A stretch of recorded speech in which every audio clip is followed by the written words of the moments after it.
જામનગર જિલ્લાના city C police સ્ટેશનમાં ગત રોજ એક ગુનો દાખલ કરવામાં આવ્યો છે. તેમાં ફરિયાદી શ્રી રાકેશભાઈ મણીલાલ બારાઈ લુહાણા દ્વારા વરુણ શિપિંગ ફર્મના તેમના જ ભાગીદાર વિજય મનોહરલાલ નારંગ નાઓએ તેમના ફર્મના નાણાં પોતાના પરિવારના સભ્યોના એકાઉન્ટમાં નાખી અને ઉપાડી લઈ અને સગે વગે કરેલ હોય તેમને આ ફર્મના પૈસાની ઉચાપત કરી અને વિશ્વાસઘાત કરેલ હોય તે મુજબની ફરિયાદ આપતા ગુનો દાખલ કરવામાં આવેલ છે.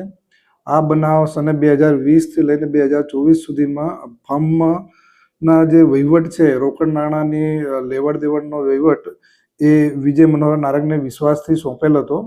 તેઓએ આ બાબતે વિશ્વાસઘાત કરી અને કુલ 6,69,14,605 રૂપિયા તેઓ ભાગીદાર શ્રી ફરિયાદી રાકેશભાઈ મણીલાલના જાણ બહાર ઉપાડી અને પોતાના પર્સનલ યુઝ માટે લઈ લીધેલ હોય તેમના વિરુદ્ધમાં જૂની આઈપીસી કલમ 409/506(2) મુજબનો ગુનો દાખલ કરવામાં આવેલ છે.